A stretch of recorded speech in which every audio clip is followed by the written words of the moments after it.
Imagine spending $40,000 on a brand new Japanese SUV, driving it home, and finding out 3 years later that the repair bills are going to cost you more than the car itself is worth.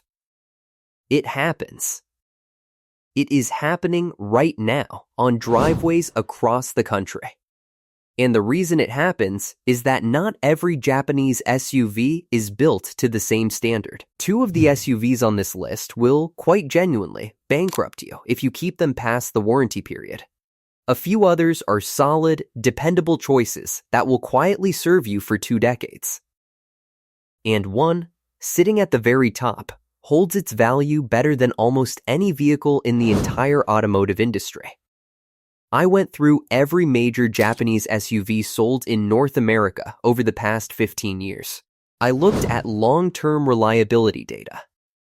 I looked at documented transmission and engine failure patterns. I looked at resale value, repair cost, and the reputation each model has earned among independent mechanics. And I ranked all 10 of them, honestly, from the one you should run away from to the one I would buy with my own money tomorrow. If your SUV is on this list and you are about to make a buying decision in 2026, you need to see where it falls. 10th place, and the SUV I would urge any buyer to look hardest at before purchasing, is the Nissan Pathfinder, particularly the model years from 2013 through 2020. I do not say this to insult Nissan, I say it because the data is overwhelming. The Pathfinder during this era was built around the Jatco JF017 continuously variable transmission, paired with a 3.5-liter V6. The combination, in a vehicle designed to carry 7 passengers and tow modest loads, simply was not engineered for the duty cycle that real families put it through. Owners reported transmission shuddering, overheating during sustained highway driving, and complete failure at mileages that would be unthinkable for a Japanese SUV from any other era. Nissan extended warranty coverage in response, which is the manufacturer admission you do not see in the marketing materials. Used Pathfinder prices reflect this. The same vehicle that cost $40,000 new can be bought for under $15,000 a few years later. There is a reason. If you are tempted by that price, understand what you are buying. 9th on the list is the Nissan Murano, particularly the 3rd generation produced from 2015 onward. The Murano shares the same fundamental problem as the Pathfinder: the continuously variable transmission. Nissan's commitment to this technology across so many of their vehicles has cost them more in long-term reputation than they likely ever calculated. The Murano is a comfortable vehicle. The interior is genuinely nice. The styling is distinctive. But the powertrain is its undoing. If you buy one used, you are gambling. Some have made it past 150,000 miles. Many have not. And the cost of replacement on a luxury crossover can exceed $7,000 at a dealership. The Murano is not a vehicle I would recommend without serious reservations. In 8th position, I want to talk about an SUV that genuinely pains me to place this low, because the brand behind it has done so much right elsewhere. The early Honda Pilot, particularly the model years from 2003 through roughly 2007. The first-generation Honda Pilot used a 5-speed automatic transmission that, frankly, was not Honda's best engineering moment. Premature transmission failure was widespread enough that Honda issued an extended warranty in response. For a brand whose entire reputation is built on bulletproof reliability, this remains a black mark. The newer Pilots from roughly 2016 onward are dramatically better vehicles, but those early generations are still being sold on used lots. The price looks attractive, the interior looks clean. Walk away. There are better Hondas and better Japanese SUVs at the same price point. 7th is the Subaru Tribeca, a vehicle most buyers have forgotten about, and for good reason. Produced from 2006 through 2014, The Tribeca was Subaru's attempt to enter the three-row SUV market. It did not go well. The Tribeca was underpowered for its weight class, fuel economy was poor, the third row was almost unusable for adults, and resale value collapsed within years of purchase. The Boxer engine had its share of head gasket concerns, common to that era of Subaru engineering, and the styling, particularly in early production years, was widely criticized.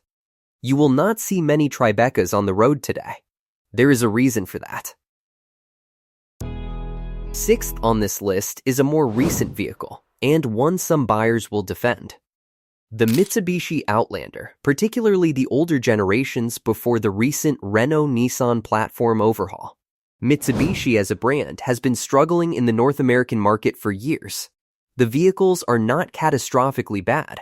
They are simply not competitive with what Toyota, Honda, and Mazda offer at similar price points.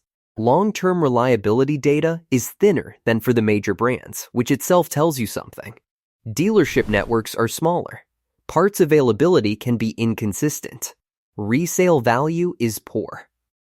The newer Mitsubishi Outlander, built on a platform shared with the Nissan Rogue, is a more refined vehicle. But the older generations are not vehicles I would recommend buying with confidence. That brings us to the halfway point of the list. Everything from this position upward is a vehicle I would genuinely consider recommending, depending on the buyer and the price. In fifth place is the Subaru Outback, which is technically a wagon but functions as an SUV for most buyers.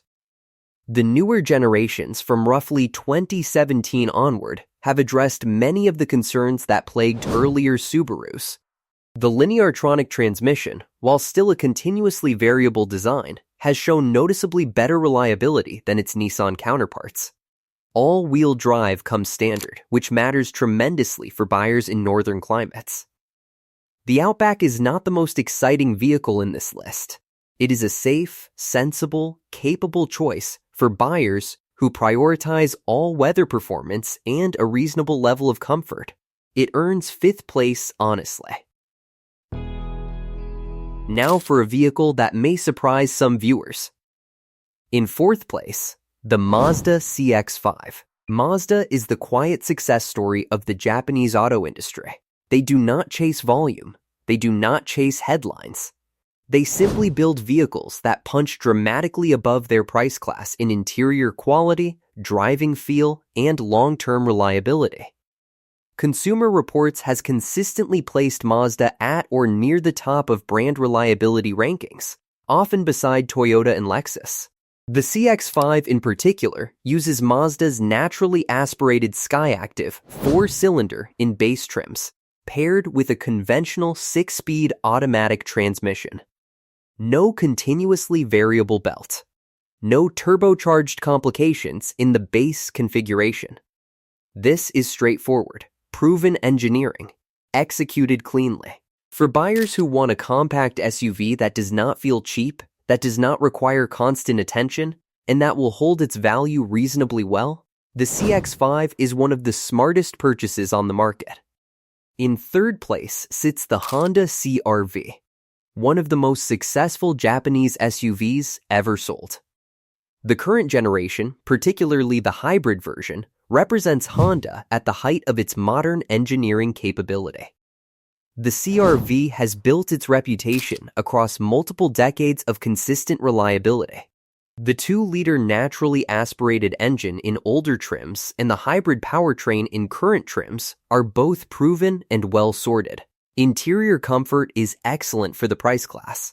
Cargo space is class-leading. And the resale value, 3 to 5 years down the road, is among the best in the segment. There is a reason you see CR-Vs everywhere.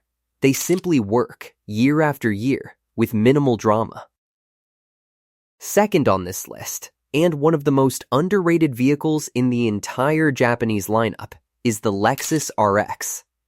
The RX has been the gold standard in luxury reliability for more than 2 decades. Consumer Reports has placed Lexus at or near the top of nearly every brand reliability survey published in recent years. The hybrid version, the RX 350h, combines genuine luxury comfort with the proven Toyota hybrid powertrain that has demonstrated remarkable longevity in commercial taxi service around the world. For older buyers in particular, the RX delivers something almost no European luxury SUV can match. Reliability beyond the warranty period. Resale value that holds up far better than any German rival. Maintenance costs that, while higher than a Toyota, are still manageable for buyers who plan to keep the vehicle long-term. If you can afford the entry price, the Lexus RX is one of the most genuine luxury values in the market. And finally, the SUV that, in my view, sits at the absolute top of every meaningful measurement. The Toyota 4Runner. For 2025, Toyota completely redesigned the 4Runner for the first time in 15 years. The new generation moves to the global platform, shared with the Tacoma, the Tundra, and the new Land Cruiser.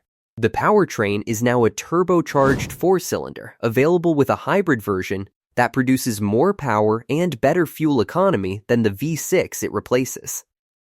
But the soul of the 4Runner has not changed. It remains body on frame. It remains genuinely off-road capable. And it carries forward a reputation that almost no other vehicle on the market can match. The ability to reach 300,000 miles on nothing more than fluid changes, brakes, and tires. Used 4Runners from the previous generation routinely sell for an extraordinary percentage of their original sticker price, even a decade later. There is no other vehicle in the Japanese lineup that holds value the way a 4Runner does. You are not just buying a vehicle. You are buying an asset that will return real money to you when the time comes to sell. The new 4Runner is more efficient, more comfortable, and more capable than the generation it replaces.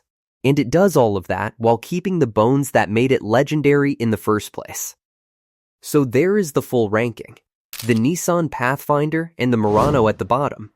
The first generation Honda Pilot and the Subaru Tribeca rounding out the lower half. The Mitsubishi Outlander in the middle.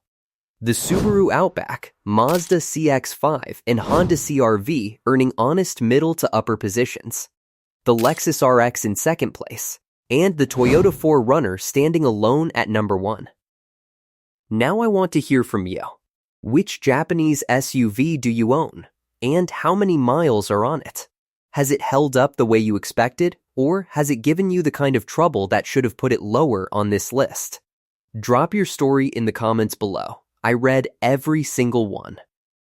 And if you found this video useful, the next one in this series is going to look at Japanese pickup trucks, ranked the same way. Subscribe and turn on the bell so you do not miss it.